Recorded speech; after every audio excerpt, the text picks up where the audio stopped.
નમસ્કાર. આજના virtual classroom ટ્રેનિંગમાં આપ સૌનું હાર્દિક સ્વાગત છે. આજે હું આપને આઈટીઆઈમાં ચાલતા ડ્રાફ્ટ્સમેન સિવિલ ટ્રેડ અંતર્ગત સ્ટોરેજ અને ડાયવર્ઝન હેડવર્ક્સ અને હેડ રેગ્યુલેટર લેસન વિશે તાલીમ સહ માર્ગદર્શન આપીશ. તો સ્ટાર્ટ કરીએ લેસન. સ્ટોરેજ અને ડાયવર્ઝન હેડવર્ક્સ. અહીં શબ્દ છે સ્ટોરેજ અને ડાયવર્ઝન હેડવર્ક્સ. સ્ટોરેજનો મતલબ થાય કોઈ પણ વસ્તુનો સંગ્રહ કરવો અને ત્યાર પછી એનો ડાયવર્ઝન કરીને એનો ઉપયોગ કરવો. તો અહીં જે લેસન છે તેમાં આપણે પાણીનો સંગ્રહ અને ત્યાર પછી એનો ઉપયોગ કઈ રીતના કરવાનો છે એ આપણે આજના લેસનમાં શીખીશું. સિંચાઈ માટે નહેર જરૂરી પાણીનો પુરવઠો છે એ નદીમાંથી મેળવે છે. નદીના પ્રવાહને નહેરમાં વાળવા માટે જે બાંધકામો કરવામાં આવે છે તેને નહેરના મુખ બાંધકામો એટલે કે કેનાલ હેડવર્ક્સ અથવા તો હેડવર્ક્સ કહેવામાં આવે છે. મુખ બાંધકામો બે પ્રકારના હોય છે. તેમાં પહેલું છે સંગ્રાહક બાંધકામો અને બીજું છે અપવર્તન મુખ બાંધકામો એટલે કે સ્ટોરેજ હેડવર્ક્સ અને બીજું છે ડાયવર્ઝન હેડવર્ક્સ. પહેલાં છે સ્ટોરેજ હેડવર્ક્સ. મોટેભાગની નદીઓમાં ચોમાસામાં પુષ્કળ પ્રમાણમાં પાણીનો પ્રવાહ વહેતો હોય છે અને આ વખતે સિંચાઈ માટેની પાણીની જે જરૂરિયાત હોય છે તે લગભગ શૂન્ય હોય છે. આથી આ તમામ પાણીનો રાશિ છે એ નિરર્થક દરિયામાં વહી જાય છે. આ પાણીનો ઉપયોગ સિંચાઈ માટે થઈ શકે તે હેતુથી નદીઓના આડે જે દિવાલ બાંધવામાં આવે છે તેને બંધ કહેવામાં આવે છે. તે બંધ બાંધવાથી એક કૃત્રિમ સરોવરની રચના થાય છે જેમાં પાણીનો સંગ્રહ કરવામાં આવે છે. આ સંગ્રહ કરેલા પાણીને આખા વર્ષ દરમિયાન જરૂરિયાત મુજબ નહેર મારફતે સિંચાઈ ક્ષેત્રમાં વાળવામાં આવે છે. નદીના પ્રવાહને નહેરમાં વાળવા ઉપરાંત પાણીનો સંગ્રહ કરવા માટે પણ ઉપયોગી હોય એવા બાંધકામને મુખ બાંધકામો એટલે કે સ્ટોરેજ હેડવર્ક્સ કહેવામાં આવે છે. નદી કે નાળાની આડે બાંધવામાં આવતા જલીય બાંધકામને બંધ કહેવામાં આવે છે. આ બંધ નદીના પાણીને એકઠું કરી જલાશય બનાવવા, તેના પાણીને નહેરમાં વાળવા, નદીના પાણીને સાથે વહેતા જાડા કાપને રોકવા માટે ઉપયોગી થાય છે. બંધનો ઉપયોગ જલીય ડિઝાઇન, બાંધકામમાં વાપરવામાં આવતી માલસામગ્રી અને સંરચનાકીય ડિઝાઇન પ્રમાણે તેનું જુદા જુદા પ્રકારે વર્ગીકરણ કરવામાં આવે છે.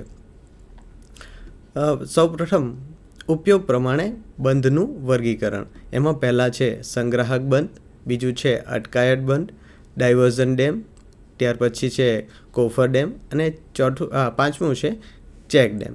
સ્ટોરેજ હેડવર્ક્સ. સ્ટોરેજ હેડવર્ક્સની જે આકૃતિ દેખાઈ રહી છે તેમાં અહીં આગળ એક બંધની રચના કરવામાં આવેલી છે અને તેમાંથી નીકળતું પાણી એક દિવાલ વડે રોકીને ત્યાર પછી તેને જુદી જુદી નહેરના ફાંટાઓ દ્વારા આપણે જુદી જુદી જગ્યાએ એને સિંચાઈ માટે મોકલી શકીએ છીએ અથવા તો એનો બીજો ઉપયોગ પણ આપણે કરી શકીએ છીએ. જે આકૃતિમાં આપણે જોઈ રહ્યા છે આ અત્યારે જે આપણા અહીંયા સરદાર સરોવર ડેમની રચના કરવામાં આવેલી છે તેનો ઉપયોગ આપણે સમગ્ર ગુજરાતમાં આપણે સિંચાઈ તરીકે અને બીજા ઘણા ઉપયોગો દ્વારા આપણે પાણીનો ઉપયોગ આજે કરી રહ્યા છે. ત્યાર પછી છે ડાયવર્ઝન હેડવર્ક્સ. નદીમાંથી સીધી સિંચાઈ કરો. નદીના પ્રવાહને આડબંધ બાંધીને પ્રવાહને રોકીને તેને ઉપરવાસમાંથી નીકળતી નહેર મારફતે સિંચાઈ ક્ષેત્રમાં પાણી પહોંચાડવામાં આવે છે. જ્યારે નદીમાં પાણીનો પ્રવાહ ઓછો હોય ત્યારે નીકળતી નહેરમાં પાણીના પ્રવાહને વાળીને કાંપ રહિત પાણી મળી રહે તે માટે નીકળતી નહેરના મુખ આગળ તેની નજીકમાં નદીમાં કરવામાં આવતા બાંધકામને અપવર્તન મુખ બાંધકામો એટલે કે ડાયવર્ઝન હેડવર્ક્સ કહેવામાં આવે છે. નદીના પ્રવાહને રોકવા માટે વિયર કે બરાજ જેવા બાંધકામો કરવામાં આવે છે. અહીં આગળ આપણે જે ડાયવર્ઝન વર્ક છે તેની એક આકૃતિ જોઈ રહ્યા છે. અહીં આગળ એક નદી આવેલી છે અને તેના આગળ એક વિયર નામનું જે બાંધકામ કરવામાં આવેલું છે કે એક અટકાયત બાંધકામ કરવામાં આવેલું છે. તેના દ્વારા એક આ નદીનો ફાંટો છે એ ડાયવર્ટ કરીને આપણે સિંચાઈ ક્ષેત્રમાં લઈ જઈ રહ્યા છે.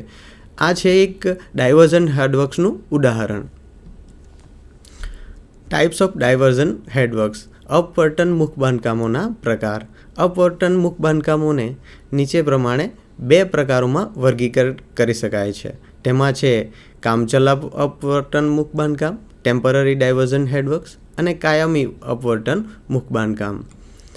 નદી આડે સ્પર એટલે કે પાળો બાંધીને પ્રવાહને રોકવામાં આવે છે. આથી નદીમાં પાણીની સપાટી ઊંચી આવે છે. તેથી પાણીના પ્રવાહને નહેર મારફતે સહેલાઈથી સિંચાઈ ક્ષેત્ર તરફ વાળી શકાય છે. આવા બાંધકામોમાં ચોમાસામાં અધિકતમ પૂરના પ્રવાહને સલામત રીતે પસાર કરી જોગવાઈ ન હોય આવા પાળાના લીધે નદીમાં પૂર આવે છે ત્યારે નુકસાન પહોંચે છે અથવા તો તે ધોવાઈ જાય છે. તેથી દર વર્ષે પાળો ફરીથી નવો બનાવવો પડે છે. નાની નદીઓમાં હેઠવાસમાં ઓછા વિસ્તારની સિંચાઈ કરવા માટે કામચલાઉ અપવર્તન મુખ બાંધકામો કરવામાં આવે છે. ત્યાર પછી છે પરમાનન્ટ ડાયવર્ઝન હેડવર્ક એટલે કે કાયમી અપવર્તન મુખ બાંધકામો. નદીના પ્રવાહને આડે પાણીની સપાટી ઊંચી લાવવા વિયર કે બરાજ જેવા બાંધકામો પાકા બાંધકામો કરવામાં આવે છે અને તેની ઉપરવાસની બાજુએથી પ્રવાહને નહેરમાં વાળવામાં આવે છે.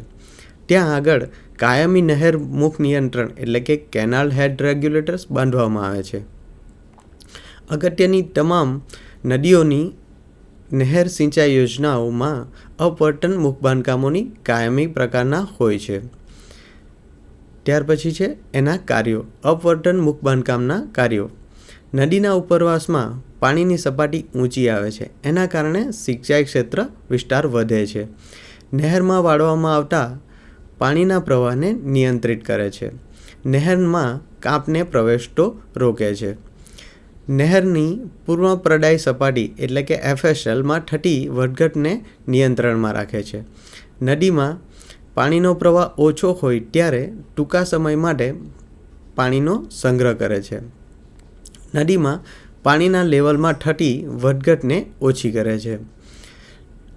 ત્યાર પછી છે કમ્પોનન્ટ ઓફ ડાયવર્ઝન હેડવર્ક અપવર્તન મુખ બાંધકામના ભાગો. એમાં પહેલું છે વિયર કે બરાજ, વિભાજક દિવાલ કે ગ્રોએન, ત્યાર પછી છે ફિશ લેડર એટલે કે મત્સ્ય નિસરણી, ત્યાર પછી છે પોકેટ કે એપ્રોચ ચેનલ, ત્યાર પછી છે અંડર સ્લુઇસ અને સ્ક્રાઉડિંગ સ્લુઇસ. એને વિગતવાર આપણે માહિતી જોઈએ. અપવર્તન મુખ બાંધકામોના ભાગો. એમાં પહેલું છે નહેરનું મુખ નિયંત્રક એટલે કે કેનાલ હેડ રેગ્યુલેટર્સ, કાપ નિષેધકો, નદીની નિયંત્રક જેવા કે માર્જિનલ પાડો, ગાઈડબંધ વગેરે. પહેલાં છે વિયર. નદીના પાણીને રોકીને પાણીની સપાટી ઊંચી આવે તે માટે નદીમાં જે ચણતર એટલે કે મેશનરી કે કોન્ક્રીટનું પાકું બાંધકામ કરવામાં આવે છે તેને વિયર કહેવામાં આવે છે. વિયરને લીધે પાણીની સપાટી તેના મથાળા સુધી ઊંચી આવે છે. કોઈ વખત પાણીની સપાટી ઊંચી લાવવા માટે વિયરના મથાળે દરવાજા પણ મૂકવામાં આવે છે. વિયરની નીચે જણાવેલા ભાગોમાં વર્ગીકૃત કરી શકાય છે. વિયરને બે ભાગોમાં વર્ગીકૃત કરવામાં આવે છે, જેમાં છે ભારાશ્રિત એટલે કે ગ્રેવિટી વિયર અને અભારાશ્રિત એટલે કે નોન ગ્રેવિટી વિયર્સ. ભારાશ્રિત વિયર્સ એ વિયરની પાણીની અંતરશ્રવણને કારણે લાગતા ઉત્થાપન દબાણને પ્રતિકાર ફ્લોર સાથે પોતાના વજનથી કરી શકે છે. તે વિયરને ભારાશ્રિત વિયર કહેવામાં આવે છે. એટલે કે અહીં આગળ આપણે વિયરની જે બાંધકામ છે એના મટીરિયલના કારણે એટલે કે એના પોતાના વજનના કારણે ટકી રહે છે. તેથી તે પ્રકારના બાંધકામને ગ્રેવિટી વિયર કહેવામાં આવે છે. ત્યાર પછી છે નોન ગ્રેવિટી. જ્યારે વિયરના ફ્લોરને પિયરોની સાથે ગણતરીની ડિઝાઇન લઈ બાંધકામ કરવામાં આવે છે, તેથી ફ્લોર અને પિયરનું વજન સાથે મળીને ઉત્થાપન દબાણનો પ્રતિકાર કરે છે. આવા વિયરને અભારાશ્રિત વિયર કહેવામાં આવે છે. આ જાતના વિયરમાં ઉત્થાપન દબાણનો પ્રતિરોધ ફ્લોરના નમન કાર્ય દ્વારા થાય છે. તેથી આ જાતના વિયરના બાંધકામમાં મેશનરીનો ઉપયોગ થઈ શકતો નથી અને RCCનું બાંધકામ કરવું આવશ્યક છે. વિયરનું બાંધકામમાં વપરાયેલા મટીરિયલ અને તેની ડિઝાઇન પ્રમાણે નીચે પ્રમાણે પ્રકારો પડે છે. એમાં છે મેશનરી કે ઉર્ધ્વપાત વિયર, ત્યાર પછી ધરતી એપ્રનવાળો રોકફિલ વિયર, ત્યાર પછી છે હેઠવાસમાં ગ્લેસીસવાળો વિયર કોન્ક્રીટ વિયર, અહીં આપણે વિયરની એક આકૃતિ જોઈ રહ્યા છે. આમાં એક નહેરની એક સપાટી છે, તેના ઉપર એક બાંધકામ કરવામાં આવેલું છે. તેના દ્વારા ઉપરવાસની ભાગમાં પાણીનો સંગ્રહ થયેલો છે. ક્યારેક પાણી વધી જાય તો ઉપર ભાગમાંથી વિયરના ઉપરની બાજુથી પાણી વહીને જે નહેર છે તેના દ્વારા આગળની બાજુએ વધે છે. પણ જ્યારે પણ વિયરના ઉપર જે પાણીનો સંગ્રહ થયેલો છે એનો આપણે સિંચાઈ ક્ષેત્રમાં ડાયવર્ટ કરીને કોઈપણ જગ્યાએ આપણે એને પહોંચાડી શકીએ છીએ, અથવા તો આ જે પાણીનો જે સંગ્રહ થયેલો છે તેના કારણે જમીનનું જળ સપાટી છે તે ઊંચી આવે છે. ત્યાર પછી છે ડિવાઈડ વોલ એટલે કે વિભાજક દિવાલ. વિયરને કાટખૂણે મેશનરી કે કોન્ક્રીટની જે દિવાલ બનાવવામાં આવે છે કે જે અંડરસ્લુઇસના ભાગને વિયરથી જુદો પાડે છે, તેને વિભાજક દિવાલ કહેવામાં આવે છે. ઉપરવાસના ભાગમાં આ દિવાલને નીકળતી નહેરના મુખ નિયંત્રક કરતાં થોડી વધારે આગળ સુધી અને હેઠવાસમાં અંડરસ્લુઇસની બાજુએ નીકળતા પાણીથી થતા ધોવાણ સામે રક્ષણ આપવા માટે બનાવેલા છૂટા પથ્થરોના થર સુધી લંબાવવામાં આવે છે. વિભાજક દિવાલના મથાળાની પહોળાઈ 1.5 મીટરથી 2.5 મીટર જેટલી રાખવામાં આવે છે અને તેને નદીના પટમાં મહત્તમ ધોવાણ ઊંડાઈથી વધારે ઊંડાઈવાળા કૂવાના પાયા ઉપર બાંધવામાં આવે છે. અહીં આગળ આપણે એક બંધ બનાવેલો છે, એની આગળ એક વિભાજક દિવાલની રચના કરેલી છે એ આપણે જોઈ શકીએ છીએ. અહીં આગળ આપણે વિભાજક દિવાલ દેખાઈ રહી છે. વિભાજક દિવાલના કાર્યો જોઈ લઈએ. ત્યાર પછી અંડરસ્લુઇસના ફ્લોરનું લેવલ વિયરના ફ્લોરના લેવલ કરતાં નીચું હોય છે. તેથી આ બંને ફ્લોરને જુદા પાડવા માટે વિભાજક દિવાલની આવશ્યકતા રહે છે. વિયરની બાજુના નદીના મુખ્ય પ્રવાહમાંથી પાણી એપ્રોન ચેનલ મારફતે અંડરસ્લુઇસના ભાગમાં પ્રવેશે છે. ત્યારે ડિવાઈડ વોલને કારણે બનતા પોકેટ એટલે કે વમળને રહિત થાય છે અને પાણીના નિલંબિત સ્થિતિમાં કાંપ નીચે બેસી જાય છે અને નહેરમાં પ્રવેશતો અટકે છે. વિભાજક દિવાલને લીધે અંડરસ્લુઇસવાળા ભાગોમાં નદીનો પ્રવાહ સીધો વહેતો હોય તેમાં જમા થતા કાપને ધોઈને દૂર કરવામાં સરળતા રહે છે અને અંડરસ્લુઇસની અસરકારકતા વધે છે. વિભાજક દિવાલ નદીના પાણીમાં ઉત્પન્ન થતા આડા પ્રવાહ કે જે વમળ ઉત્પન્ન કરી ઊંડે સુધી ધોવાણ કરી નુકસાન કરે છે તેને મુખ્ય વિયરથી દૂર રાખે છે. આવા આડા પ્રવાહને મુખ્ય વિયરથી દૂર રાખવા માટે કેટલીક વખત એકથી વધારે વિભાજક દિવાલો બનાવવામાં આવે છે જે ગ્રોએન તરીકેની કામગીરી બજાવે છે. મત્સ્ય નિસરણી બનાવવાની હોય તો વિભાજક દિવાલ તેની એક બાજુની દિવાલ તરીકે કામમાં આવે છે. અંડરસ્લુઇસ કે સ્કાવરિંગ સ્લુઇસના વોલની ડિઝાઇન રિટેનિંગ વોલ તરીકે કરવામાં આવે છે જેના ઉપર પાણી અને કાપનું દબાણ લાગતું હોય છે. ત્યાર પછી છે મત્સ્ય નિસરણી એટલે કે ફિશ લેડર. નદીના આડે વિયર બાંધતા જલીય પર્યાવરણને હાનિ ન પહોંચે તેનું ધ્યાન રાખવું ખૂબ જ આવશ્યક છે. ખાસ કરીને મોટી નદીઓમાં પુષ્કળ પ્રમાણમાં માછલીઓ હોય છે અને તેમાં એક જગ્યાએથી બીજી જગ્યાએ જતી રહેતી હોય છે. આવી આયાવર માછલીઓ ખોરાકની અને ઈંડા મૂકવાની જગ્યાની શોધમાં સામાન્ય રીતે ઠંડા અને હૂંફાળા પાણી તરફ જતી હોય છે અને ચોમાસા પહેલાં કે મે-જૂન મહિના દરમિયાન ઉપરવાસની તરફ ચોખ્ખા પાણી માટે જતી હોય છે. આવી માછલીઓની હેરફેરમાં વિયરની એક બાજુએથી બીજી બાજુએ જઈ શકે તેવી વ્યવસ્થા ન રાખી હોય તો આવી માછલીઓનું મોટા પ્રમાણમાં નિકંદન નીકળી જવાની સંભાવના રહે છે અને જલીય પર્યાવરણને નુકસાન પહોંચે છે. ઉપરવાસ અને હેઠવાસ વચ્ચેની જળ સપાટીનો તફાવત સામાન્ય રીતે 5થી 6 મીટર જેટલો હોય છે. અહીં આગળ આપણે મત્સ્ય નિસરણીના ઉદાહરણ જોઈ રહ્યા છે. અહીં આગળ આ એક રાઉન્ડ શેપમાં યુ આકારની એક મત્સ્ય નિસરણી બનાવવામાં આવેલી છે જે બંધના ઉપરના ભાગમાં આપણને મળતી દેખાઈ રહી છે. અહીં આગળથી માછલીઓ પોતાના તરીને આગળ જઈ શકે એવી રચના કરવામાં આવેલી છે, જેથી કરીને એ ઉપરના ભાગની જે સપાટી પાણીની સપાટી ઊંચી છે તે ભાગોમાં જઈ શકે અને ખોરાકની શોધ તેમજ પોતાની બીજી જરૂરિયાતો પૂર્ણ કરી શકે. પોકેટ કે એપ્રોચ ચેનલ. નદીના પાણીનો પ્રવાહ વિભાજક દિવાલની અંડર સ્લુઇસ તરફની બાજુએથી નીકળતી નહેરના મુખ નિયંત્રક પાસે પહોંચે ત્યાં સુધીમાં તેનો વેગ ઘટીને નિલંબિત સ્થિતિમાં રહેતો કાપ નીચે બેસી જાય છે. તેટલો ઓછો કરવા માટે મુખ નિયંત્રકની ઉપરવાસની બાજુએ ફ્લોરની સપાટીને થોડી નીચી રાખી પોકેટ બનાવવામાં આવે છે.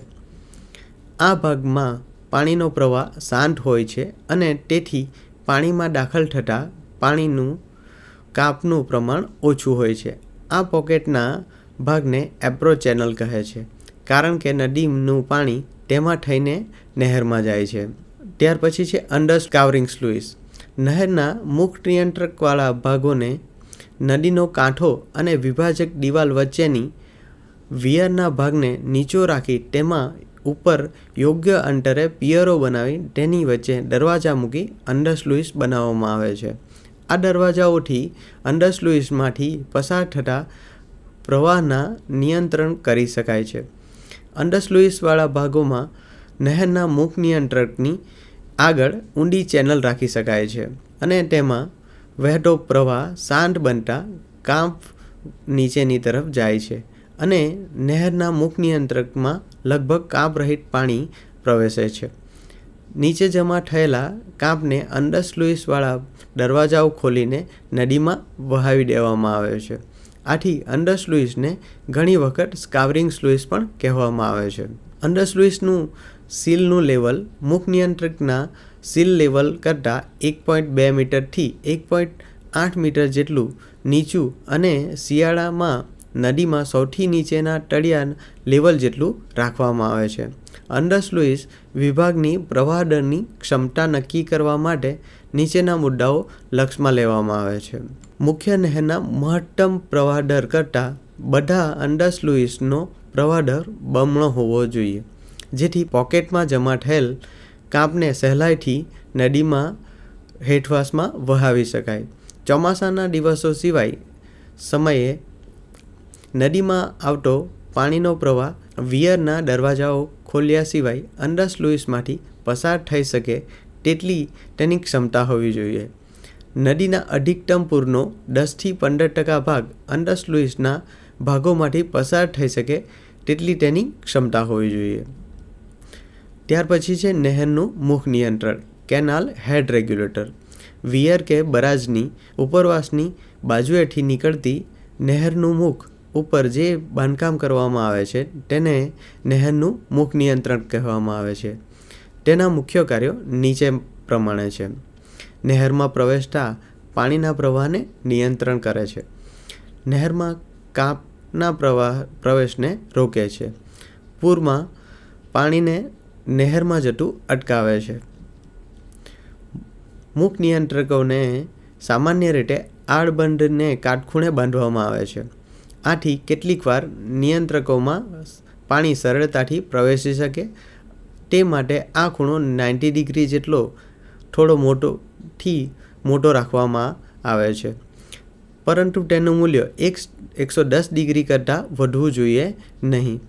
પાણીના પ્રવાહના અસરકારક નિયંત્રણ માટે સામાન્ય રીતે 8થી 10 મીટરના અંતરે પિયરો બનાવવામાં આવે છે અને તેની વચ્ચે સામાન્ય રીતે રેડિયલ પ્રકારના દરવાજા મૂકવામાં આવે છે.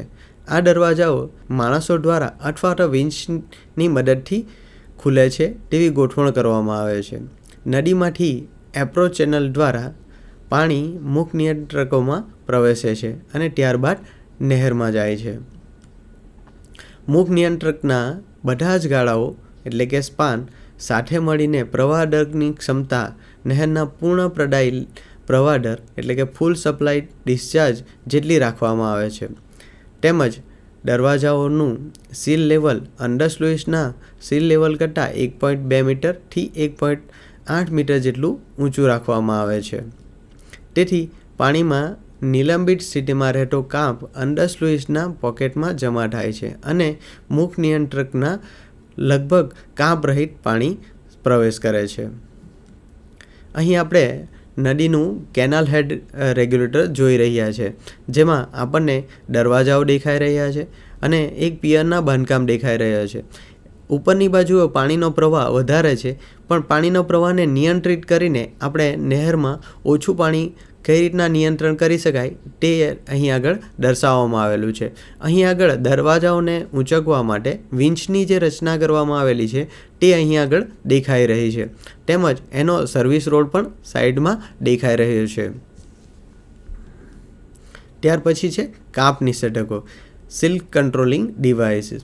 નદીમાં આવતું પાણી ઉપરવાસમાં પુષ્કળ પ્રમાણમાં કાંપને ઘસડી લાવે છે.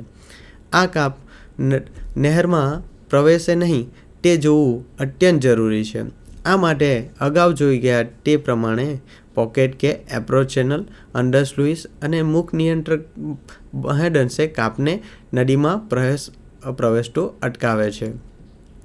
આ ઉપરાંત નદીમાંથી કાંપ નહેરમાં ન પ્રવેશે તે માટે અને નહેરમાં પ્રવેશેલા કાંપને દૂર કરવા માટે ખાસ પ્રકારના બાંધકામો કરવામાં આવે છે.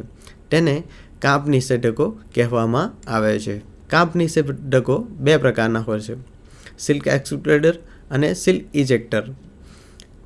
નદીના નિયંત્રણના કામો. નદીના જે વિભાગમાં નહેરના મુખ બાંધકામો બાંધવામાં આવ્યા હોય તે વિભાગમાં નદીનો પ્રવાહ સીધો વહે અને બરાજ અથવા વિયરને છોડીને તેની બાજુઓમાંથી વહેવા ન લાગે તે માટે જે બાંધકામ કરવામાં આવે છે તેને ગાઈડ બંધ કહેવામાં આવે છે. ગાઈડ બેંકો બનાવવાની નદીને પ્રવાહ સીધો પડે છે અને નદીની માર્ગ બદલી શકતો નથી. ગાઈડ બેંકો બનાવીને નદીની પટની પહોળાઈ સીમિત કરી શકાય છે. તેથી બરાજ અને વિયરની લંબાઈમાં ઘટાડો થાય છે અને પરિણામે તે બાંધકામનું ખર્ચ ઘટે છે. આ ઉપરાંત નદીમાં બાંધેલા વિયર અને બરાજના લીધે પ્રવાહમાં અવરોધ પેદા થાય છે. તેથી તેની ઉપરવાસની બાજુએ પાણીની સપાટી ઊંચી ચડે છે. પાણીની સપાટીના લેવલમાં થતા વધારાને ચઢાવ એટલે કે એફ્લક્સ કહેવામાં આવે છે. વિયર અને બરાજને લીધે ઉત્પન્ન થતા ચઢાવ એટલે કે એફ્લક્સને લીધે અધિકતમ પૂર સપાટી વધારે ઊંચી ચડે છે. તેથી વિયર આવા બરાજની ઉપરવાસમાં વધારે વિસ્તાર પર પૂરના પાણી ફરી ન વળે તે માટે માર્જિનલ બેન્ડ નદીના એક કે બંને કાંઠે બનાવવામાં આવે છે. માર્જિનલ બેન્ડને કારણે પૂરના પાછી નદીના પટની બહારના વિસ્તાર ઉપર ફેલાતા નથી. બરાજ અને વિયરની શહેરની નજીકના નદીમાં બાંધવામાં આવ્યો હોય તો પૂરનું પાણી શહેરમાં ઘૂસી ન જાય તે માટે શહેરના તરફના કિનારા ઉપર માર્જિનલ બંધ બનાવવામાં આવે છે. આજના લેસનમાં આપણે નદીના પ્રવાહને નહેરમાં વાળવા માટે જે બાંધકામો કરવામાં આવ્યા છે તેને નહેર બાંધકામો કહેવામાં આવે છે. તેના વિશે આપણે માહિતી મેળવી. મુખ બાંધકામોના પ્રકાર, સંગ્રાહક મુખ બાંધકામોના પ્રકારો, અપવર્તન મુખ બાંધકામોના કાર્યો અને તેના ભાગો વિશે માહિતી મેળવી. આજના લેસનમાં આપણે સ્ટોરેજ ડાયવર્ઝન હેડવર્ક વિશે માહિતી મેળવી, જેમાં આપણે પાણીનો સંગ્રહ અને ત્યાર પછી એને વાળીને સિંચાઈ ક્ષેત્રમાં કઈ રીતના એનો ઉપયોગ કરી શકાય તેના વિશેના બાંધકામોની માહિતી મેળવી. જેમાં આપણે જુદા જુદા સ્ટોરેજના પ્રકારો એટલે કે ડેમના પ્રકારો જોયા. ત્યાર પછી એના નહેર દ્વારા વાળીને કઈ રીતના એની સિંચાઈ ક્ષેત્રમાં ઉપયોગ કરી શકાય છે તેના વિશે માહિતી મેળવી. આજનું લેસન અહીં પૂર્ણ કરીએ છીએ. Storage diversion headworks. આભાર.